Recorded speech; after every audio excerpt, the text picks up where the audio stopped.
All right, so I promised to talk about when we need conceptual engineering and how we can do it.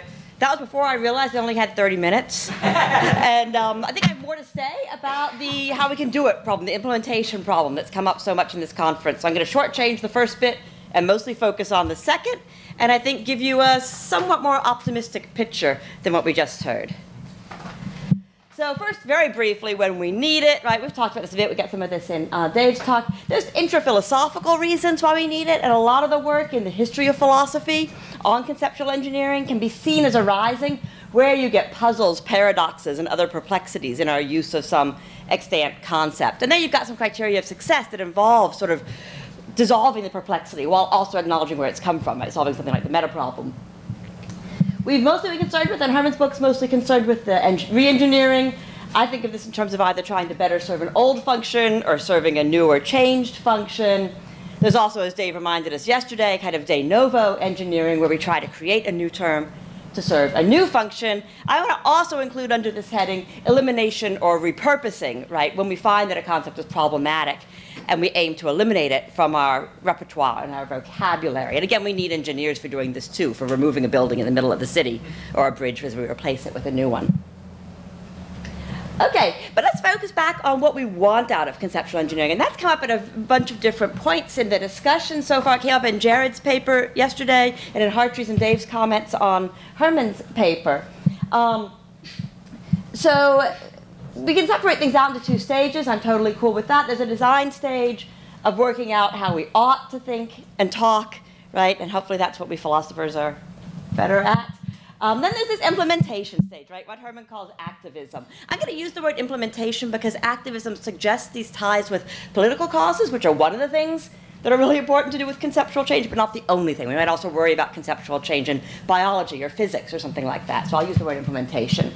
And this is a matter, I think, as again some of the comments have brought out, at bottom what we want is to try to change the way people think and talk. And this is why I care about conceptual engineering, right? And probably why at least a lot of the people in this room care about it.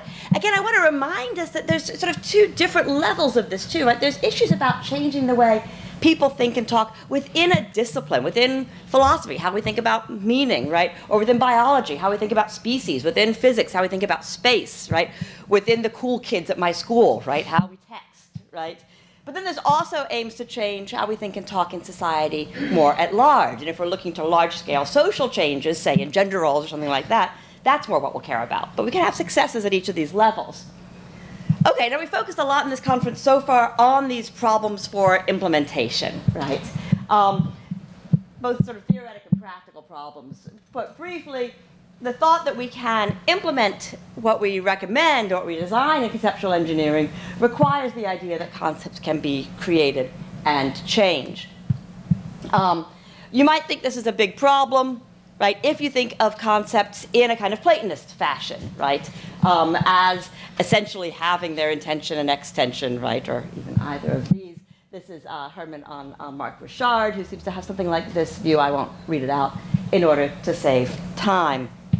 Or you might think, right, as we all know, Herman does, that there's these sort of major practical problems with implementation.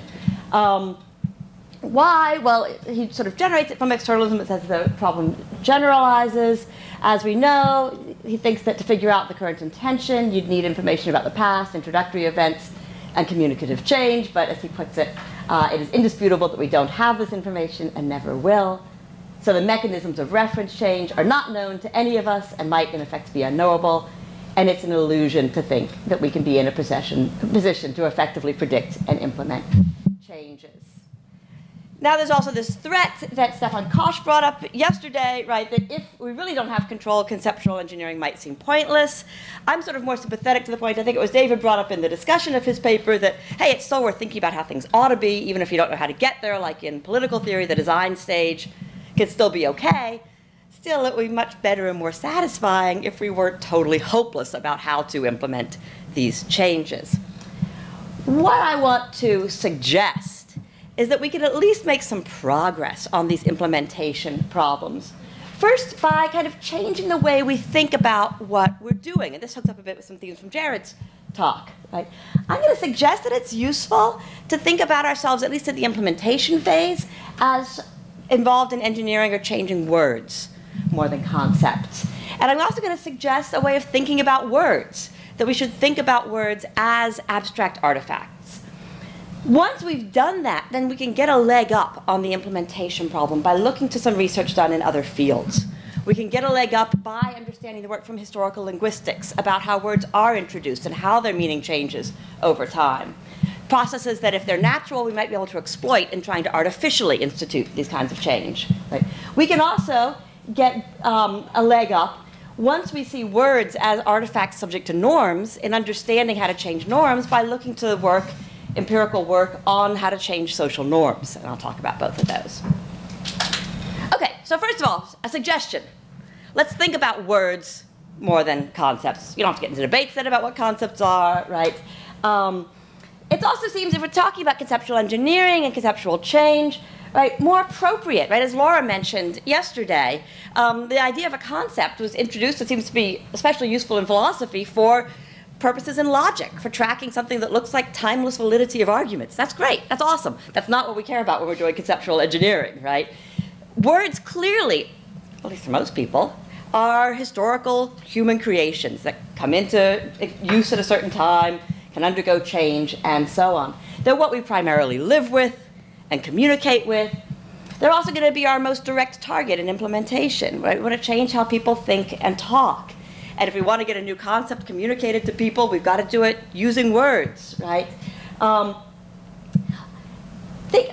way of thinking about the implementation problem here, I think, thinking about conceptual engineering, is thinking about human factors problems in other engineering fields, in civil engineering and electrical engineering and so on, right? So a good engineer knows that however awesome the new car I design is, or the new surgical instrument I design is, right? If it doesn't mesh well with people's extant range of practices, with their standing abilities, with their standing expectations, and with the way the human body functions, right, it's not going to take off. It's going to fail at the implementation stage, right? The same goes for words, I think, right? And so if we think about words and the way they are used and the way they do change, right, we can, I think, get better at figuring out how to change our use of words, how to change the way then that we talk. And, you know, a lot of people say, oh, I don't care about words, I care about concepts, right? But look, words are meaningful, things that we use to communicate, to make assertions, and so on, right? If we get conclusions about words, about how we ought to re-engineer woman, say, there's no problem. We can try to generalize it to cases of words in other languages, right? Like mujer or frau or whatever, right? That seem to be apt translations. We might encounter problems, and that's interesting too, but there's no problem with thinking that we're dealing with something irrelevant here. It's just the starting place from which we can generalize, just as talk of concepts in general, I think, is a way of abstracting from certain features of words. All right, well, what are words then? Well, here's the way I'm thinking about words, right? And again, I put this to you largely as a sort of proposal for a way of thinking about words. Certainly, I don't want to think of them as just phonetic or orthographic, right? But rather as having meaning. And granted, it's mostly, proximally, and for the most part, the meaning we care about when we're engaged in conceptual engineering. Right? Words are historical things. There's a whole discipline, historical linguistics, right, that studies words as historical entities that come into existence at a time, that can change in any of these ways in terms of their sounds, spelling, or meaning, right? So I've been reading some etymology to try to figure this out. So Philip Durkin is the lead etymologist for the OED, right? And he describes etymology's task as tracing how new words enter a language and how they change over time. Then you see etymological claims, right? Like the meaning of a word like friar can be traced historically. It broadened in Latin and French, and then the English borrowing showed only a very narrow component of the donor word's meaning. Or as the linguist John McWhorter put it more briefly, changes in meaning are as natural to words as changes of pitch are to music, right? So words can change meaning, we can track that.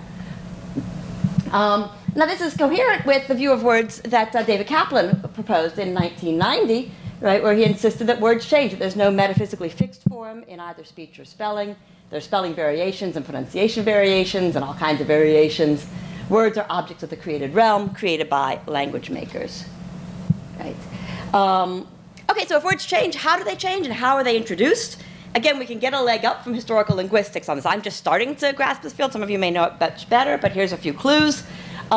there's common introduction methods, right, that etymologists know about, including things like affixation, adding on a prefix or suffix, compounding words together, borrowing from other languages, conversion into a different part of speech, blending, where you take only parts of each word, onomatopoeia from sounds, and so on, right? There's also sort of known common roots of meaning shift. Meanings often shift by either broadening or narrowing the prior meaning, by stepwise associations, like the case of Mary I mentioned in my question on Laura's paper yesterday, by metaphorical variations. Also these sort of shifts from what McWhorter calls an impersonal to a personal use, from a sort of denotative use to a sort of pragmatic use in communicating one's mental states and acknowledging those of others, like actually, right, which went from trying to describe how things were in reality to acknowledging, I know you didn't think that, but here I'm going to correct you, right? All right, so these are some common roots of change. Now on this view then, we can think of words as a kind of abstract artifact, and this is a view that was developed more explicitly by Nurbai Irmak in a recent, I think it was 2018 paper, who argues that words are artifacts that are created to fulfill various kinds of purposes.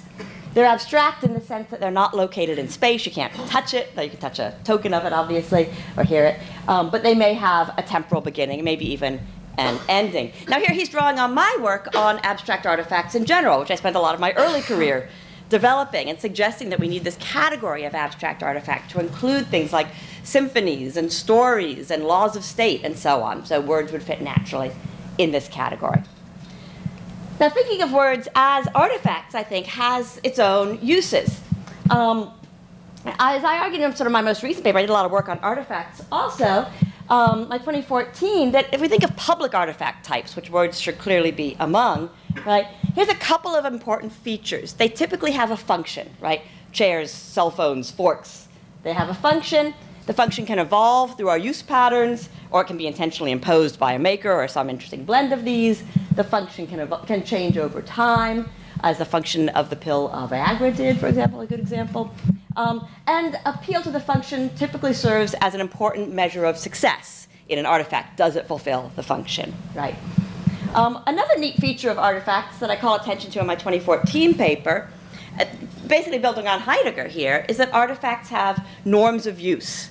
They come not just with a function, but with norms regarding who is to use them, adults or children, men or women, whatever the status, in what way, in what contexts, and for what ends. So think again of the norms governing the use of, say, a fork, right? It's not just to eat with, you have to hold it in the right way, and so on, and find the right person in the right context. Both of these are useful for understanding words themselves, if we think of words as abstract artifacts. Why? Well, the thought that they're artifacts, but like other artifacts, they may have functions. As I argued in my prior paper on conceptual engineering, gives us a sort of nice, non-arbitrary and non-mysterious way of assessing our success in conceptual engineering. So we know when something would be a better choice than another in terms of its ability to fulfill whatever that function may be, and these functions may be quite variable. Also, the appeal to norms of use, I think, gives us a way of understanding meaning change and its importance, at least on some theories of meaning. I'll talk a bit more about this now. Right, so a view of meaning that fits very naturally with the conception of words as abstract artifacts is an inferentialist view. I don't mean to say that you have to adopt inferentialism to get anything out of the rest of my talk. So if you don't like inferentialism, stay tuned. I think a lot of this can apply anyway, particularly if we think that the main goal is to change how words are used, to change how we speak, right? Then you don't really have to care about what we count as meaning here. If you do think of meaning as something like inferential role, then that is a matter of changing meaning, right? Okay, the kind of inferentialism that I have in mind here is something like the kind of broad inferentialism that's been developed by Robert Brandom, where, again, just to sort of make evident what's on the table here, this includes not just the role of the term in our logical and formal inferences, but also in material inferences and material incompatibilities, like between applying red and green, and between the circumstances and consequences of application, right? Where you can have entry rules from worldly circumstances, like there's something of this chemical type here, or the same chemical type at baptism or whatever, to apply this chemical kind term. And perhaps most importantly for present purposes, exit rules that include not just verbal behavior, but nonverbal behavior in terms of what we are to do, right? We are to close the door if someone gives us the command and so on. How we are to act, behave, treat others, etc. That's critical. Okay, so if you adopted something like this inferentialist picture, right, then you can see change in the meaning for a word as involving a change in the norms governing its use, right? And this is a point Lynn Terrell also makes. She says this would involve a reorganization of the inferential structure associated with the term, of what meaning change consists in, right? So this is a very different picture, right? And again, think of this in these terms. Herman does a beautiful job of laying out conceptual engineering from an externalist perspective. And he starts out saying, look, I'm just going to presuppose externalism. Let's see what follows from that. Hey, other people might want to see what follows from other perspectives about meaning. So one project that I recommend to you, I can't do it today, is to see how it would look from an inferentialist perspective. This will give a tiny glimpse of it before I go back to something that's of general interest. If we adopt an inferentialist picture of meaning, then we can see also this immediate social significance of changes in meaning, because these kinds of exit rules include rules for how we ought to behave, how we ought to treat others, right? So you can immediately see the connection between change of meaning and change of behavior and social norms. Because of this, right, Lynn Terrell has this beautiful paper where she argues that an inferential approach gives a powerful conceptual framework for analyzing the social problems reflected in and the linguistic problems created by derogatory terms, because they call up certain modes of behavior towards those who are derogated, right, immediately. So it's not just a kind of partition of logical space, but one that's attached to certain norms, including norms of behavior and treatment. Okay, now, if you're an inferentialist, automatically we can get help on how to change meaning by looking to how to change social norms. Because the meaning rules are social norms like others, right? If you're not an inferentialist, but you think that the really important thing to get out of conceptual engineering anyway is changes in how we talk and how we behave, you can also get some help by looking at how social norms change. And luckily, there's some awesome work that's being done on this. It's hard. It's probably still in its infancy, but there's progress, and there's a place to look to get more progress, right? So, okay, that's where we were. The most interesting work I know on this, maybe some of you know other stuff and you can clue me in, because again, I'm just starting to learn this, is Christina Bicchieri's work, which is often co-authored, as some of you probably know, right? She's done work not only sort of theoretically through sort of game theoretic modeling, but also through laboratory type experiments and also through field work, right? She's been working on trying to change the social norms involving female genital cutting, right, in countries where that has been practiced as a norm. So she also has this sort of feedback from real world applications. All right, so first I want to try to convince you that these should be counted as norms in Bicchieri's sense, these like linguistic rules. She's more directly concerned with non-linguistic norms. She understands social norms as behavioral rules supported by a combination of empirical expectations that others will behave this way, and normative expectations. Well, I think that others believe that I ought to behave this way and may punish me if I don't. Well, I think of norms for word use in these terms, right? Well, they're certainly supported by empirical expectations of how others will talk, how others will understand me, what they'll do if I use these terms, but also by these normative expectations that others may punish me if I transgress, right? And punishment here can take many forms, right? It can include embarrassment if you misuse a term, public correction and shaming, right? We've all been there at some stage, right? It can also include when we're students, literal downgrading of our work. You get a lower grade because you didn't use terms right, your philosophical terms or whatever. Or of our authority, right? If you're the professor, you might live in fear that you'll misuse a term and people won't trust you as much, or if you're giving a talk, for example.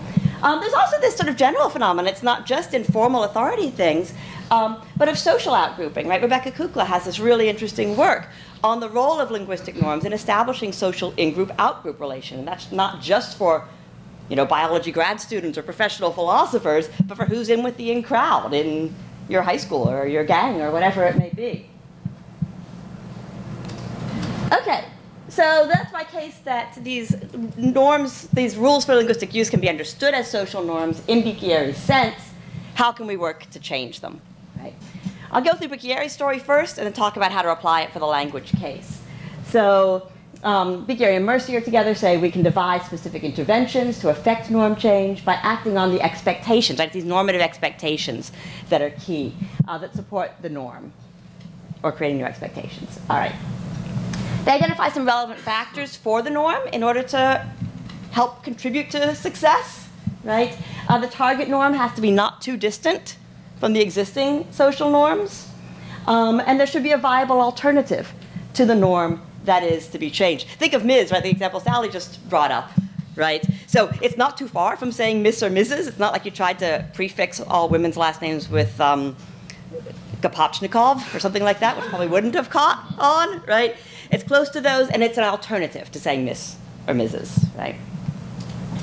All right, then you've got to try to change the expectations about the behaviors and normative views of others. Bicchieri and Mercier mentioned 3 methods for doing this: public argumentation and deliberation. I won't read out the full quotes. Government injunctions within limits. I won't read this up because the law has to be seen as legitimate, has to be seen as likely to be enforced and enforceable. This has to do also with not being too far from the standing norms, or else you're going to think there's going to be so much violation that they'll never be able to enforce it, right? And you won't expect these changes in normative behavior, or normative expectations. Or you can also go not through the official route of the government, but through what they call trendsetters, right? Who they are thinking of as secular or religious leaders, right, within a community, but obviously this can take different forms in different communities. And again, there's some empirical work on this. It's been shown that it may take a small number of trendsetters who question the standing norm and start behaving differently to affect a major change. Okay, so let's see how we might apply this to the special case of norms governing how we are to use words. Right? Well, it's super awesome from our perspective that one of the main routes to changing norms is argumentation. Right? We're philosophers. This is what we do best. Right? This is what we've always done. Right? What form do these arguments take? Again, in Bicchieri's work, she suggests that they often take the form of showing that there's a contradiction between the beliefs or values of the listener, say values in the health of your children, right, and the norms, say a female genital cutting in her case, right? But we also see throughout the history of philosophy arguments for conceptual change based on purporting to show some contradiction within our use of the term or between that and some other norms we hold. And hard determinist arguments go just like that. Appiah's arguments against race are similar, right? Okay, so this is great. This is what we do best, right? We can keep doing that. Now, of course, how much uptake you'll have will depend a bit on how widely you're able to make the argument, right? If you're looking to change the way philosophers use a term like meaning or knowledge or something like that, then making your arguments in places like this and in the philosophy journals, that's absolutely apt. And if you're counted as a local authority or a trendsetter, so much the better, right? If you're aiming for a different kind of uptake about, say, how we use the term species in biology or space in physics or whatever, you better present your argument to that audience. And if we're looking for a sort of more overall uptake in society, obviously you'll need a wider kind of public engagement, right? And this might also take the form of leading people to discover the argument themselves rather than feeling it's being imposed on them by some external supposed authority, as Bicchieri also discusses. What else? Okay, so this, what you talked about is government injunctions. I want to broaden this to talk about institutional injunctions and stipulations more generally, right? So there are these various institutional authorities, not just the legal courts, but also the psychiatrists that get to write the DSM and define the terms in that and introduce new terms and remove terms. NOAA, who gets to define what counts as a tropical storm and a hurricane, right? The International Astronomical Union, who defined poor old Pluto out of being a planet a few years ago and is apparently now reconsidering, right? They get to define what counts as a planet. The NBA gets to define what counts as a foul, who counts as a legitimate player, and so on, right? And so on. So again, you can look to the work on social ontology, another area in which I've worked, to see about these kinds of institutional powers that are granted some of these authorities to define the terms, at least as they are used within these realms, right? When they determine legal entitlements and benefits, right? Whether this was a hurricane or not, or a tropical storm counts for whether you get FEMA money, right? Whether this is a condition in the DSM determines whether you can get an accommodation in the schools, whether you can get insurance payment for treatments, right? So these all have serious institutional output rules. Use of this kind of authority works really well for change within a discipline, where there are these kinds of institutional facts and regulations. Again, it may or may not have wider uptake in society at large. Sometimes you get sort of ghost languages, right? So there's the clinical definitions of terms in the DSM, and people will talk about clinical depression, but then people might still say, oh, my paper got rejected, I'm so depressed, right? Casually. So we have these sort of like echoing languages that may or may not get wider uptake. We can talk a little bit about what makes a difference there. Okay, we can also appeal to trendsetters and informal authority relationships, right? So Kukla, again, says speaker authority can come from an institutional role, or it may be informal. It may come from one's position within a social hierarchy and community, or from something more neutral. Okay, so we're going to look for all sorts of authority figures. Now, how does it typically work for trendsetters, right? Bicchieri talked about by them changing their behavior to no longer comply with the old norm, right? And I think we should look primarily to that too. Obviously, a trendsetter can come out and say, I think we ought to use knowledge in this way or whatever. But more typically, they will help affect change through what Lynn Terrell calls, I think is another very useful concept for our purposes in conceptual engineering, through exemplary expressive commitments and challenges to the expressive commitments of others. What's an expressive commitment? Well, in Terrell's terminology, when we use a phrase, a piece of language, we are also committed to the viability and legitimacy of using language in that way. And we exhibit that commitment in our use, right? And this ties in nicely, I think, with some of the stuff on metalinguistic negotiation. So we can make expressive commitments if we are trendsetters, or trendsetters can do it. And they can also challenge the expressive commitments of others, right? So if somebody calls me a girl, I can challenge it. I can say, why are you calling me a girl? I'm pretty old, right? I'm a grown woman, right? Use this term. Or if people use derogatory terms, they can be challenged. And again, the challenges by the authority figures within a community are likely to have greater uptake.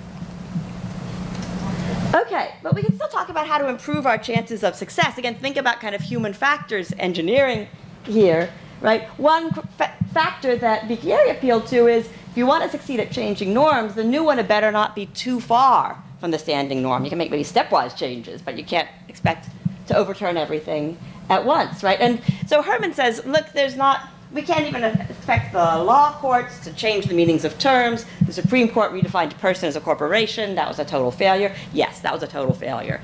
In terms of being picked up by our standard use of person. Now we can talk about a legal person, or we can just talk about a person, right? We get these sort of shadow languages. But we can see why it was a failure, right? Because treating a corporation as a person is just too far from the standing norm to have hope of uptake. Right? But if you have a slight shift from Mrs. to Ms. or something like that, you have a much better chance. Provide a viable alternative. Okay, we talked about that already. And here's the other sort of, I think, hopeful thing, if we sort of think about words, is if we know about the natural processes of meaning change and word introduction, right, from historical linguistics, then we can exploit these just like if you know about the natural processes of biology, right? You can use those in trying to biologically engineer, right, new strands of yeast that might have new medical functions or whatever the case may be. There's this sort of biomedical work. And they'll have a better chance of success because they'll fit what we know about. Here's a fantastic example, right? Take homophobia, right? This is a term that's introduced through borrowing, phobia from the Greek, through blending homosexual and phobia, right? It was introduced in 1969 by George Weinberg. Well, I'll talk about the whole history, I don't have time. It's caught on. It has an important inferential role in not only identifying a pattern of behavior, but making it clear that this is a problematic and irrational behavior, right? That this is like a sort of medical condition problem. It should be, be in the DSM itself. This was extremely successful because it followed this traditional pattern. Compare with other words introduced like Asperger's syndrome. That meaning is totally not transparent. If you know someone who's had a diagnosis or if you know some psychology, you might know what it means. Has not been picked up more broadly, right? It doesn't have what these historical linguists would call a kind of transparency in its meaning. All right, so what I have suggested is in order to try to make some progress on the implementation problem, we should think first and foremost in terms of engineering words. It's through words that we normally think at least about these difficult high-level social and scientific matters. It's words that we can sort of publicly see and try to modify. We should also think of words, I've suggested, on the model of abstract artifacts. This has good uses in that it gives us a sort of automatic sense that they have a history, that they're capable of change, like other artifacts, that they have certain kinds of functions that can be used in evaluating the success of engineering projects, and that they are governed by certain kinds of norms of use that are changeable as other social norms are, even if they may sometimes be sticky and tricky to change. So on this model, then, we get a slightly more hopeful picture, I think, one on which conceptual change is neither entirely inscrutable nor hopelessly out of our control. It may still be difficult, it may still require a lot more knowledge, but we know where to look, at least. There's research going on in other fields that can help us, right? For an implementation to be successful, we need to look to work that we have about social norm change, and we need to learn more about how social norms can and do get changed, right? Where possible, it's going to be clearly useful to hook on to natural processes of word introduction and of meaning change and exploit those. Look to historical linguistics and what's already known about how these natural processes work so you can hook into them. And this is the point where I think Herman and I agree that given the connections between the norms for using our words and our social practices of other sorts, right, that it's just too important to give up. Or even to throw up our hands and say we can never know, we'll just keep trying, but in a kind of blundering way, right? Maybe just like how if we're raising our kids, it's very hard to know what effects it'll be, but if you do some research on child development and education, maybe you get a little bit better. All right, thanks.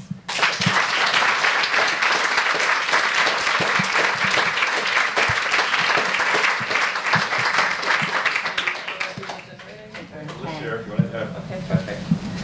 So raise your hand if you have a question.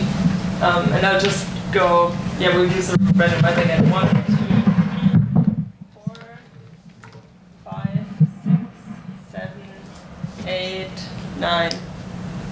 And what's the first number? First of those numbers is 8. 8. That's me. So, Yeah. So I just wanted to invite you to think about an example that was occurring to me while you're talking, which is the concept of fake news. Oh, yeah, that's a new one, right? That was a concept that was introduced to describe, stuff showing up on Facebook and things that were untrue stories that appeared to be by news organizations that weren't exactly that. I think the term was sort of introduced by someone with authority. I think maybe even Obama used it. Some kind of trendsetter in any case. It's not different. It's not very far away from current usages in any kind of way. And clearly, it's just being weaponized in the totally other direction. So that now fake news just means any kind of news that you don't like or whatever. At least that's how it's used, yeah. And I don't know. I just wanted to invite you to think about it. It's not like I have a theory, but I don't know whether the social norm change through changing the words here just seem to hit the rocks of some kind of political or material reality that just kind of refused it and turned the change, turned the linguistic change into something totally different. It looks as if the power of linguistic change was just minimal. And yeah. Well, it's turned out to be powerful, but maybe not in the way its originators wanted, exactly. right? Yeah, yeah, that's a great example. I hadn't thought about it, and I don't know the detailed history of facts about when and by whom and when it was introduced, but let's go with something like the story you gave. You seem to know more about it. So, I mean, again, thinking of words on analogy with other kinds of artifact, or as a kind of artifact even, is kind of helpful here, because the same thing can happen with other artifacts, right? You can invent a kind of pharmaceutical that's designed to help people. It can be used to poison someone instead. That can even become its standard use, right? Or you can invent a culinary item that becomes used as a weapon, right?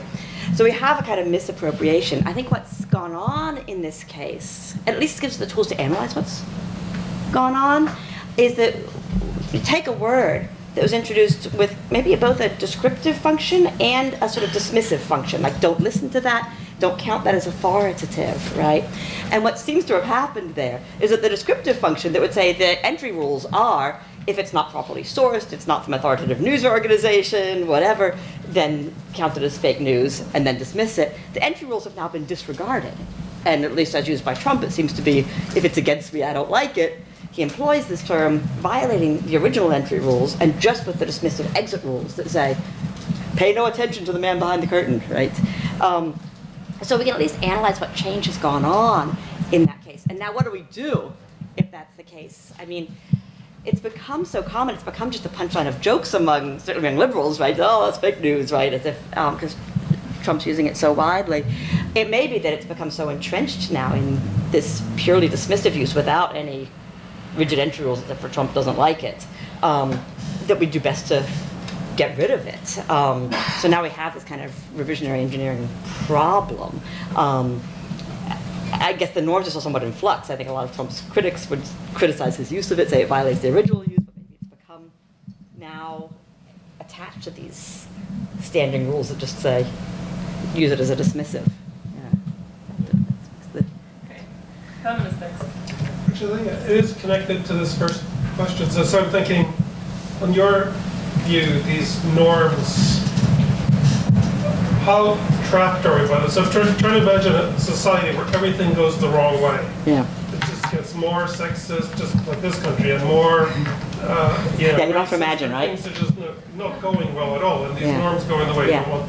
Are you, on the picture you have, that's constitutive of your thoughts now? So you're now trapped in this society that just goes the wrong way. The norms that, from your view, I think, on the inferentialism, you're constitutive of the nature of your thoughts, have been shaped by these social developments that are awful. And now, what do you do? Yeah. So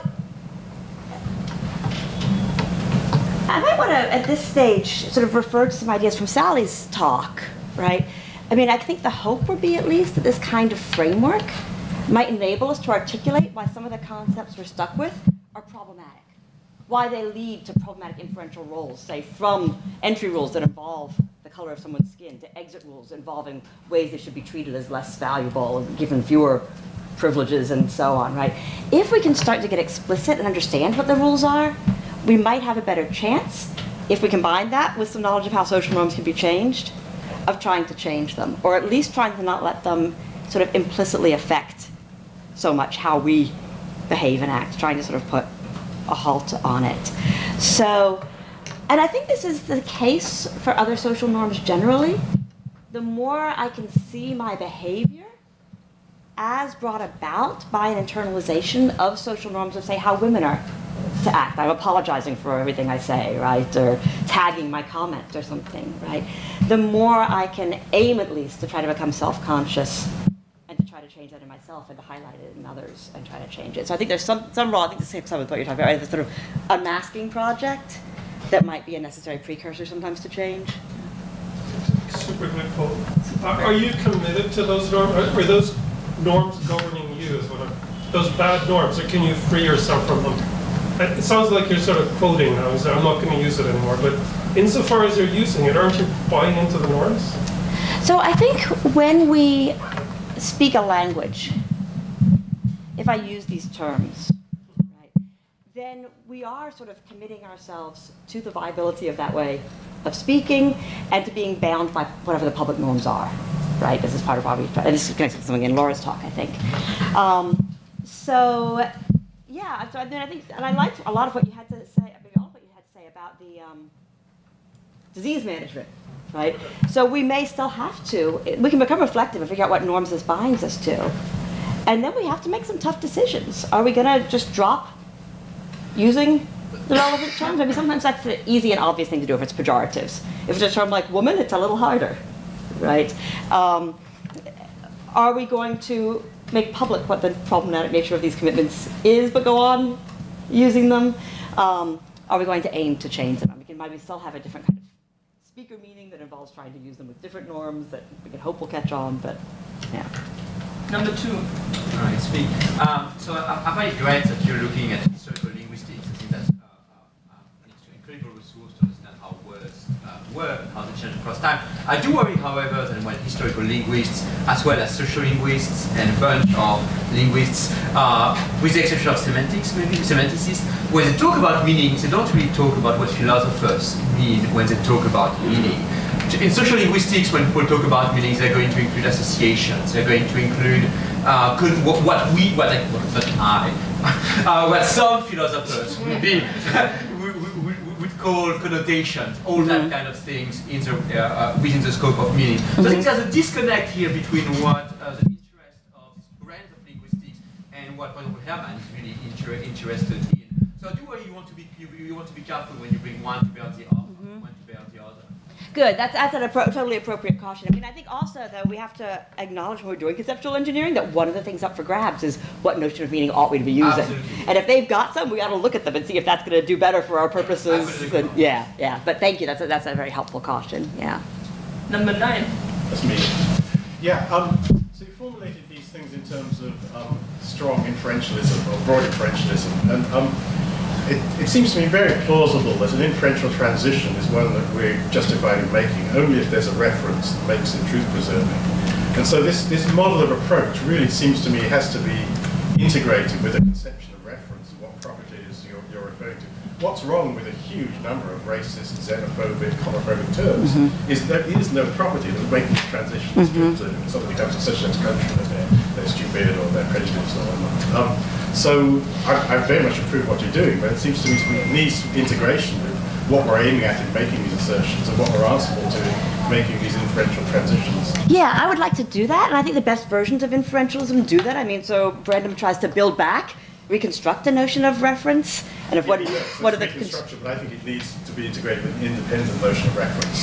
So there's a notion of rule that's good on Bob Brandon's view that isn't answerable to any independent notion of a truth function or something that's characterized independently.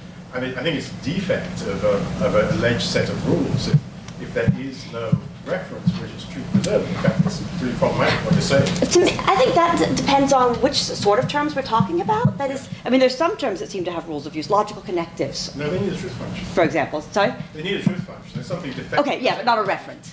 Well, right? Reference in a broad sense of function. It's not like we're trying to match to the real features of and, at least on. No, but it must correspond to a function of truth values to truth values. That's what Sure, because that's its function, right? And then there's other ranges of terms too that I don't think are best understood, or at least we shouldn't presuppose that they're best understood extensionally in terms of their referent. Terms like modal terms, moral terms, right? So we don't want to presuppose that expressivist views and things like that are false. An inferentialist view, one of the reasons I like it is because it's capable of capturing all of those, but I do think it's incumbent on a good inferentialist view to have a way of building back these constraints that enable us to talk about reference, referring to the same thing as our peers, referring to the same thing over time in scientific evolution, and so on. And so if you can't get a good view like that built out of a sophisticated form of inferentialism, then we'd have to modify it for sure. Yeah. Number 3. Oh, that's me. Great, thanks. So I'm also excited by this possibility of understanding what we could do by looking at what we have done in the past with words. But I wonder if you would license a kind of, or you would agree with a certain consequence that I read into the specific things that you said about historical linguistics and how words change. You know, we use associations, we use this morphology, we combine things that we've already got, we use the affinity of, say, ms and misses to affect change. And that seemed to imply, not deductively, but it seemed to imply that the changes that we can actually affect, with an E, affect in language are gradualist changes. And all of the evidence points to a kind of gradualism and perhaps a modesty in our optimism about what we can actually do. So I wonder on the one hand whether you would agree with that implication, and then also whether you think that there are contexts, maybe limited contexts of language use in which we could be like a little bit more wildly optimistic, even though they're more chaotic, like children's language use. So it seems like children are vastly more creative and accepting of new concepts in the way that they talk and think, and maybe we can use that in some way to affect more drastic, less gradual change in language use, but maybe we have less control over what happens. So I guess it's a two-part question. Yeah, it's a good question. And I'm really just beginning to learn stuff about historical linguistics, but given what I know so far, it does seem like there's a lot of evidence from there, and also from the work on social norm change by people like B. Gary, that it does work best gradually. And this is, again, maybe a reason why there's a kind of division of labor between the philosophers and the activists, right? I think what your example was yesterday, Sally, of, you wanted to do away with marriage entirely versus sort of, expanding the criteria for marriage. So I think there's a role of thinking what the ultimate goal is versus how we're to get there. And how we get there, it does seem like, what I know so far, is often via these kinds of stepwise changes. Again, there's a variety of factors, right? So if you really have a super functional term brought in for biology or physics by someone who's super in authority and it's a limited community, maybe you can make a more radical change. Maybe those factors will overpower it. But it does seem like that's, I mean, it doesn't necessarily mean that we can't just introduce new terms either, just that you have a better chance of success if they're introduced by compounding old terms or blending them or something like that, so you can make use of people's existing capacities and so on. But in terms of actually changing the way you behave, it does seem like it has to be gradual, although maybe you're right. Maybe you can change more at the level of kids. Certainly the kids are being indoctrinated into norms. When I was a kid, I was a child of the 70s, you know, they showed all us kids free to be you and me. Anybody ever see this, right, as a kid? In school every year, right? And I'm sure that may be, you know, the feminist type today. And all the kids are like, oh yeah, of course that's right, you know? And they stopped showing it. But, so I think there is some hope maybe that you can make larger changes at the level of children, though they're all constantly, it depends a bit on how conservative their educators are, their parents and community too. Yeah. They might get a beating back out of them. Number 7. That's me.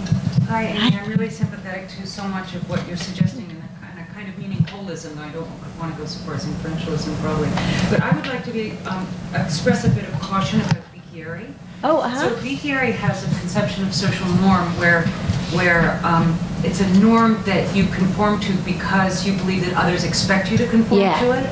And so this is too narrow, I think. Oh, okay. Uh-huh. So for example, and it's also the because is a little unclear, so sometimes it seems to be that she has in mind that it's the reason why you conform to it, it's because others expect you to. Mm-hmm. But in the case of ideology, and this connects maybe to your response to Herman, so if I'm a Christian, I conform to certain norms because I believe that God commands them, not because other people expect me to. And also about the naturalness. So when the certain social norms shape the material world, I then behave in a certain way because the natural world seems to require it of me. And so that connects to the other point. And so ideology is masked, to put it. Mm-hmm. So we're going back to talk about ideology. So she doesn't really have the resources, I believe, to talk about norms that are held in place ideologically. It's also the case that we perform in certain patterns because our choice architecture is set up in certain ways. So I wear the shoes I wear that tend to be women's shoes, not because I'm worried about other people are going to think of me, but because men's shoes don't fit me very well. I have narrow feet, and so it's very difficult. So there comes to be, and that's just one example, but there's a materiality of the social domain that shapes our choice architecture. She doesn't have a way of talking about that. Beautiful, beautiful. Yeah, and that suddenly brings back to my mind that nice paper of yours at the Oberlin Colloquium that I commented on about choice architectures. And so that, I mean, if what we're looking for is how to change these norms generally, including linguistic norms and other social norms to which they are connected, that's a huge other area of research. I love that, actually, this idea that there's this choice architecture. It's just a caution about theory, because she tends to be very cognitivist about expectation and rational choice stuff. Yeah. Huge role, but rational choice theory is limited. Right, good. So it's one tool, but we might want to bring others in, including, that's really helpful. Thank you. Number 6. That's me. I'm just going to follow up on this, actually, a little bit with Christina. So, I mean, I have to say, I think one thing Christina might say in response to this most recent point, and I'm sort of sympathetic to the recent point, but I think she does have ways of talking about those other things. I think she just doesn't think, I think she'd say if you look at the ways that people actually behave, a lot of the things that they think are moral or religious norms or that you might describe as ideological, when you go into the lab and you change how everybody else behaves, they change too. And so we think these are huge motivators of behavior, but actually the social expectations empirically turn out to be doing almost all the work. I'm not totally convinced of that, but I think that would be her line. Right, okay, that's interesting. I mean, that seems to apply to the sort of Christian case more than the shoe case, right? Or the childcare case that you have in your other paper. So, and yeah, we can empirically investigate this, right? So there's a difference between people's ostensible reasons for action, what they would say if you asked, I'm acting this way because God intends me to, or God commands me to, versus what's just a legitimation of their action that's really instead motivated by their social environment and their expectations about others. And presumably this is something that can be empirically tested. I don't think that at all undercuts the need to supplement this whole approach with the sort of choice architecture approach and appeal to the material conditions. But that's a nice caution that we can't necessarily use people's beliefs about the reasons for acting as a telltale sign of what they are. These social expectations, the claim is, are extraordinarily powerful. Powerful, right. I'm sure we've got some. Very outsized power in the way that people actually behave. But an interesting feature of that, I mean, thinking about the way that this social norm stuff bears on the sort of pessimism, optimism, gradualness versus speediness question. I mean, in a certain sense, like the moral of that story, you could think that it could lead to some pessimism, because the point is then that like all of these are social coordination problems. So you could change everyone's individual attitudes and the behaviors won't change. Right, and so in that sense it's very difficult, because I mean you could convince everyone that it's better to drive on the left side, but unless they expect everybody else to change their behavior at the same time, everyone's going to continue to drive on the right. And that's very characteristic of female genital cutting, where if you're out of the marriageability market, you can't just individually change the behavior, even if everyone thinks you should. On the other hand, it does give some hope that things don't actually have to be gradual, because then with the dynamics of these situations, in a lot of cases, once change happens, it's going to change all at once. Yeah, right, and at least, I mean, it also tells us sort of what routes to take and not to take, right? That we can't just expect to change individual behaviors one-off and get this change. What we have to do is work on changing these expectations and get better at figuring out how to know how to change these expectations, and perhaps also the material conditions that make up the choice architecture, until we can reach something like this tipping point, right, where we may have a very rapid change, as we did with attitudes towards homosexuality, for example, during my lifetime. Right? I think it's a fantastic application. Thanks. Yeah. Number 5. I wanted to ask a little bit about argumentation and just see kind of how optimistic you were, as far as, I didn't know if you were coming maybe from a discourse ethics type of background. Not knowingly. But there is some sense that, hey, we're going to converge, on the truth. The more argumentation happens, the more we discuss, there will be some sense that we will start to converge on something. And I guess I just mentioned this because, people like Habermas are going to say, oh, we need this ideal communication community.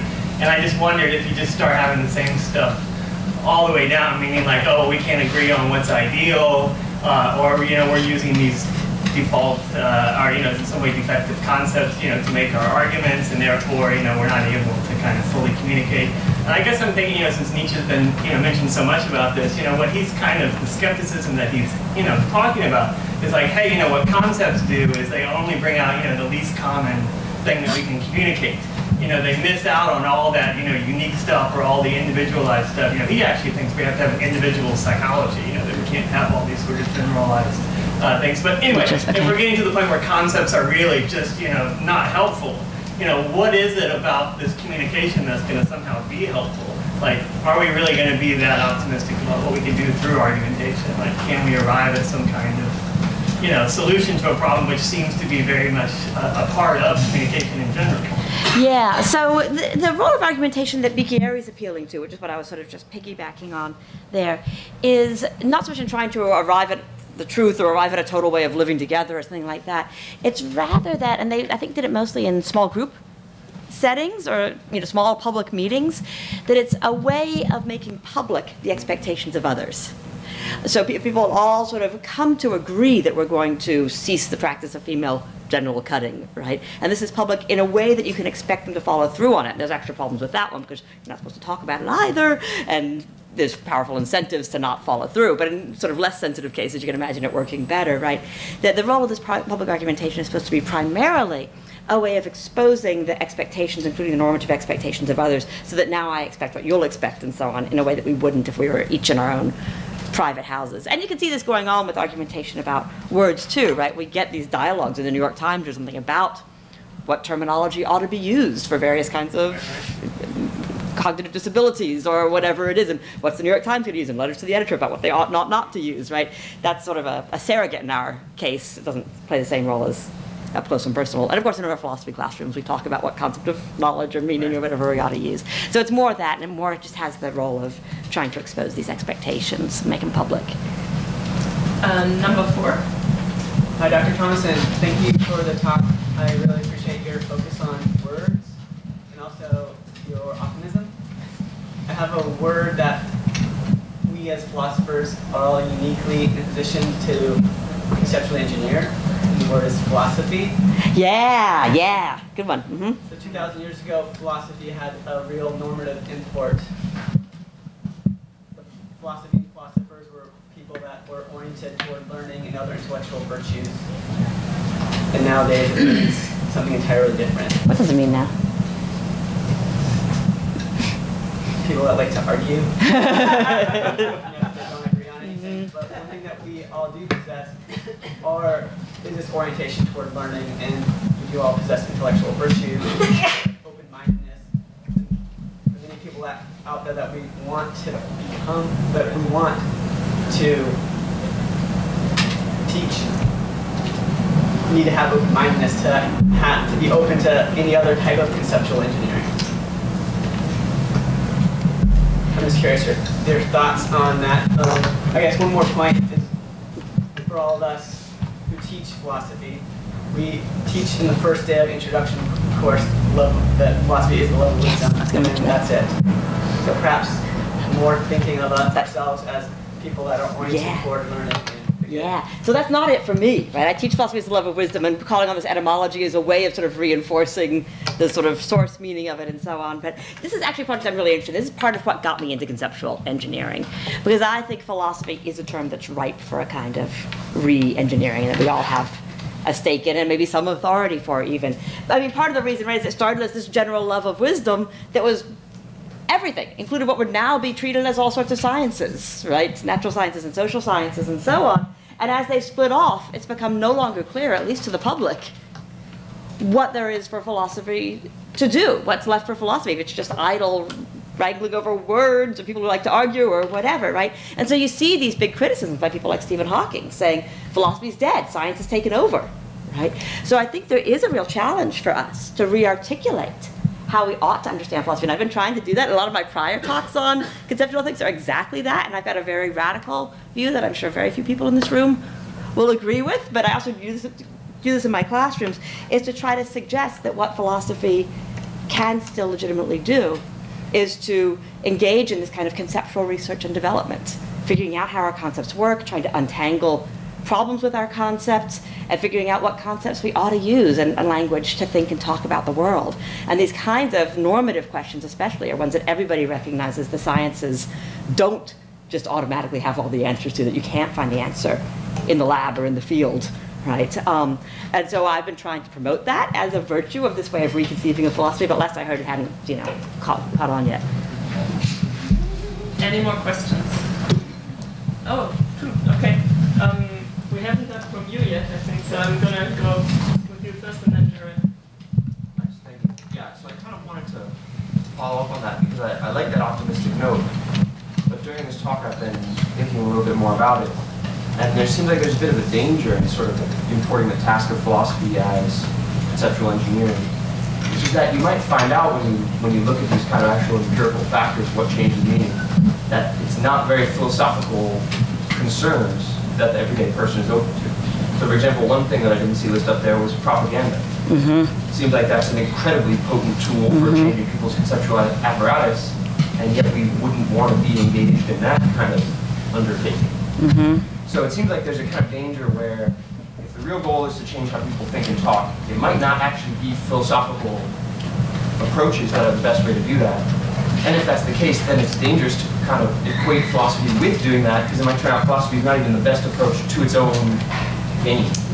Yeah, I think this is another place where it's really important to separate out the sort of design from the implementation phase. I think for the most part, what we're well trained at and good at is both sort of conceptual analysis and in whatever sense you like, but conceptual research, how do our concepts work, which ones are problematic, etc. And these sort of deep normative questions about what they really ought to be. Just like philosophers are best at sort of high-level political theory on the whole, not political activism.